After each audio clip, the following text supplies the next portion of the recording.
भागकर खबर, बेखौफ जुबान, बेबाक अंदाज। मैं इस वक्त लोनी के जावली गांव में हूं और आप तस्वीरों में देख रहे होंगे एक नाला आपको दिखाई दे रहा है जिसमें काला सा पानी बह रहा है। यह कोई पानी नहीं है, जहरीला केमिकल है जो ट्रोनिका सिटी द्वारा, जो यूपीएसआईडीसी की ट्रोनिका सिटी इंडस्ट्रियल एरिया है उसके द्वारा यहाँ छोड़ा जा रहा है। उस पानी छोड़ने से यहाँ की ज़मीन जो है, जो उपजाऊ ज़मीन है, और ये नाला जो नहर से निकाला गया था और हिंडर नदी तक जाता है, सिंचाई के लिए निकाला गया था, लेकिन जब इसमें दूषित और जहरीला इस तरीके का पानी आ रहा है तो यहाँ की फसलें बर्बाद हो रही हैं, यहाँ के पशु उस पानी को पीने से मर जा रहे हैं। और जो लोग कह रहे हैं कि पानी इतना जहरीला हो चुका है, पेयजल जो है उससे बांझपन भी लोगों में आना लगा है, नपुंसकता भी लोगों में आने लगी है। इस मुद्दे को लेके वो पिछले कई साल से आंदोलनरत हैं, लेकिन प्रशासन की बेहिसी देखिए कि इस पर कुछ कभी होता नहीं है। अधिकारी यहाँ पर आए, महापंचायत भी यहाँ पर किसानों ने की, सब कुछ हुआ, भागदौड़ हुआ, लेकिन समस्या जस की तस है। अब नई सरकार बन गई है प्रदेश में आदित्यनाथ योगी की, उसके बाद लोगों में एक बार फिर से उत्साह जगा है। ग्रामीण हमारे साथ हैं, उस पर बातचीत शुरू करते हैं। वो नए तरीके से इस मुद्दे को उठाना चाहते हैं और अपनी समस्या को सामने लाकर उस पर कार्रवाई कराना चाहते हैं। हमारे साथ हैं जावली गाँव के प्रधान, उनसे बात करते हैं। आपका शुभ नाम सर? वेद प्रकाश, जावली प्रधान। ये क्या है पूरा जो इधर काला काला पानी बह रहा है? ये ट्रोनिका सिटी से जो अभी 2-2.5 साल पहले ये नाला निकाला हुआ है यहाँ से, तो ये हमारे जो पशु हैं वो भी काफ़ी मर चुके हैं, जो हमारी फसलें हैं वो बर्बाद हो रही हैं, और जो हमारे पीड़ित, फिलहाल में पीड़ित हैं, 14 लोग की डेथ हो चुकी है, जो मर चुके हैं, 14 लोग कैंसर पीड़ित हो चुके हैं। मतलब इस जहरीले पानी की वजह से कैंसर फैल रहा है। खेती माता पानी, ये जहरीला पानी खेती माता, खेती जो वो पशु खाते हैं, तो पशु भी कितने यहाँ मर चुके हैं, बहुत ज़्यादा। अच्छा, पशु मर चुके। और लोग भी हमारे साथ बात करने के लिए। आप नाम बताओ। हाँ जी, श्रीचंद। हाँ बताइए, क्या समस्या है? ये है जी, पशु बेकार हो गए, आदमी में टीबी होगी, कैंसर हो रहे हैं, मर रहे हैं रोज की, पानी अच्छा नहीं है, सब तरह की परेशानी, खेत बर्बाद हो गए। हाँ जी। मतलब क्या दिक्कत आ रहा है? खेत मतलब किस तरीके से बर्बाद हुआ? खेत में ये होगा जी, पानी के जो ये भाप आ रही है, इससे ही मतलब पशु खा रहे हैं, पशु खाते मर जा रहे हैं। यानी कि पानी की जो जहरीली गैस उड़ रही है। गऊ है वे भौंज हो गई है। सुनिए जी, औरत के लड़के इनके पेट बड़े हो गए हैं। आप बताइए। मैं प्रधान जी के साथ हूँ, ग्रामीण के नाते बात करना चाहूँगा। क्या नाम है? विनोद कुमार कौशिक। इस बारे में बहुत सारी कंप्लेंट्स हम लगातार प्रधान जी की तरफ से कर रहे हैं।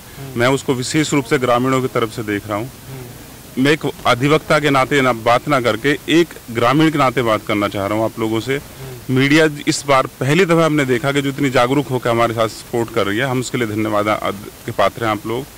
बहुत सारी कंप्लेंट्स हमने की हैं, आज तक किसी ने कोई रेस्पॉन्स तो दिया है, लेकिन सब ठंडे बस्ते में। नहीं, आप लोग इतनी मुहिम चलाते हैं, इतनी शिकायतें करते हैं, होता क्या है उसके बारे में थोड़ा? होता ये है कि मिस्टर यूपीसीआईडीसी के अधिशासी अभियंता, मैं नाम नहीं लेना चाहूँगा, एक मिस्टर बीडी शर्मा है, वो पॉल्यूशन बोर्ड से हैं। वो लोग या तो इनसे पैसे लेते हैं या कुछ ना कुछ करते जरूर हैं, जो भ्रष्टाचार से व्याप्त है, और यहाँ पे स्टॉप लगा देते हैं, कॉरस्पॉन्डेंस में कागज इंटीमेशन देते हैं कि ऑल इज वेल, जबकि आपको पता है क्या क्या हुआ। तो इनका कहना है प्रदूषण विभाग भी कहीं ना कहीं मिला हुआ है, और वो जैसे ये लोग शिकायतें करते हैं, प्रदूषण विभाग जांच करता है और उसके बाद जो भी अपना गोलमाल, लोग भी हमारे साथ हैं, उनसे बात करते हैं। जैसा कि आपने देख रहे हो कि यहाँ फसल खेत हैं पास में नाले के, यहाँ फसल नहीं हो पा रही, और ये 4-5 गांव हैं जिनमें टीडीएस हमारा 1600 जा रहा है। और गाँव के नाम बताइए। गाँव का नाम सकलपुरा, रिस्तल, जावली और महमूदपुर, बनेडा, जिसमें कैंसर के पीड़ित बहुत ज़्यादा 2 साल के अंदर बहुत बढ़ते गए हैं कैंसर के पीड़ित, जिसमें हमारे गांव की, मैं अपने गांव की बता रहा हूं, प्रधान जी ने पहले बताया, जावली गांव में 14 लोग कैंसर से हुए हैं, और मेरे अनुमान से कम से कम 60 लोग अब कैंसर के पीड़ित जूझ रहे हैं, जो उनका ट्रीटमेंट चल रहा है।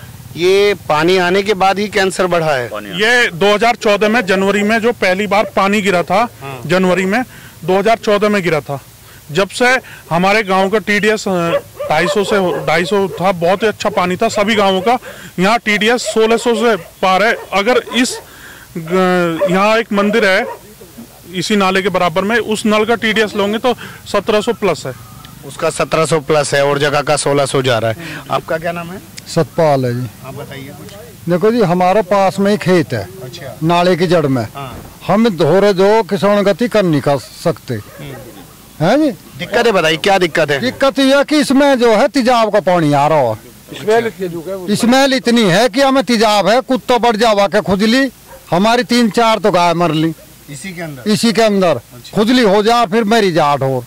सो हम तो नहीं कह रहे भैया, अरे पहले तो अखिलेश की सरकार ही वो तो पैसा ले दे के तो नाला खोल दिया।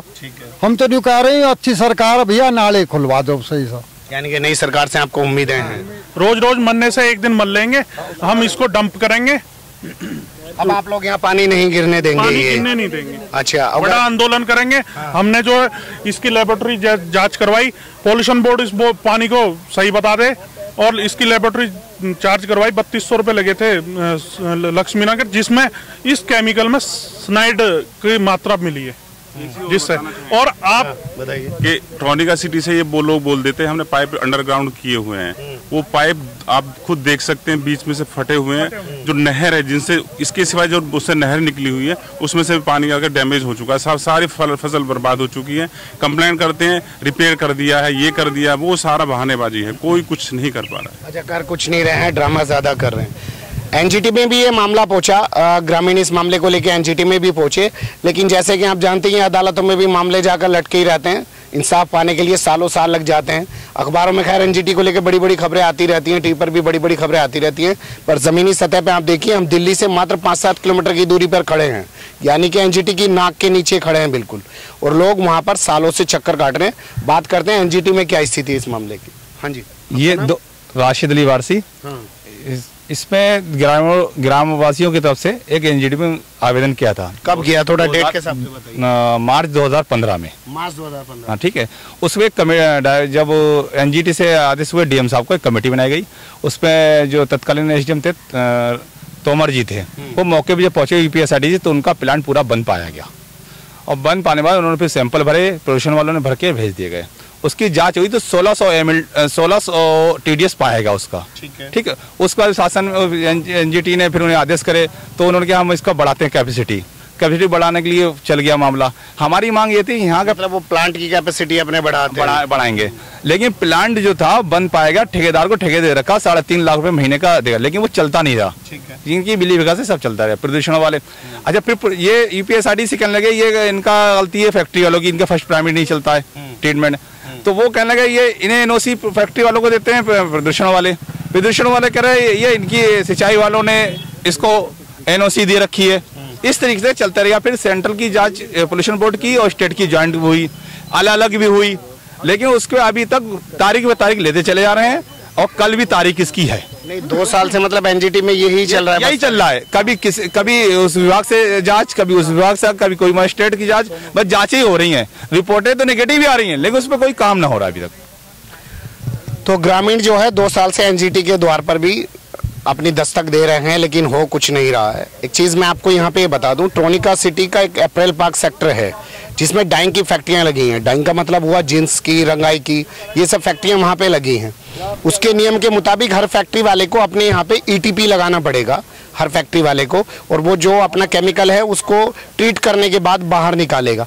फिर उसके बाद उसी सेक्टर में अप्रैल पार्क में एक सीटीपी लगा हुआ है, यानी कि सेंट्रल ईटीपी प्लांट है पूरा, वो लगा हुआ है, वहाँ पे उसको ट्रीट किया जाएगा। उसके बाद लाके यहाँ ये छोड़ा जाएगा, और यहाँ से होता हुआ ये पानी हिंडन नहर में जाएगा। लेकिन ये देखिए, ये आज यहाँ गांव वाले तो दुखी हैं ही, ये पानी जब हिंडन नहर में जाता होगा, हिंडन नहर के रास्ते दुनिया जहान में जाता होगा, तो किस तरीके का पूरा भूजल को दूषित किया जा रहा है, नदी के जल को दूषित किया जा रहा है। और ग्रामीण इसको लेकर एक बार फिर से नई सरकार आने पर आशान्वित हैं। अब देखना दिलचस्प होगा कि नई सरकार इस मामले में कितना रुख इख्तियार करती है। इन्होंने साफ कह दिया है, अब अगर सरकार ने नहीं सुना तो हम इसको डंप कर देंगे, यहाँ पर तोड़ देंगे, यहाँ पर पानी नहीं आने देंगे। हमारी ये सीरीज जारी रहेगी। मैं अप्रैल पार्क सेक्टर में भी पहुंचूंगा और वहाँ की स्थिति से भी आपको रूबरू कराऊंगा। वहाँ जो आसपास लगे हुए गांव हैं अग्रोला, वहाँ भी यही स्थिति है, कैंसर फैल रहा है और तरह तरह की बीमारियाँ फैल रही हैं, पशु भी मर रहे हैं, बांझपन भी आ रहा है, फसलें बर्बाद हो रही हैं। हम वो सूरत हाल से भी आपको रूबरू कराएंगे। फिलहाल अभी कैमरामैन इकराम खान के साथ मैं अकरम रईस खान, धाकड़ खबर के लिए।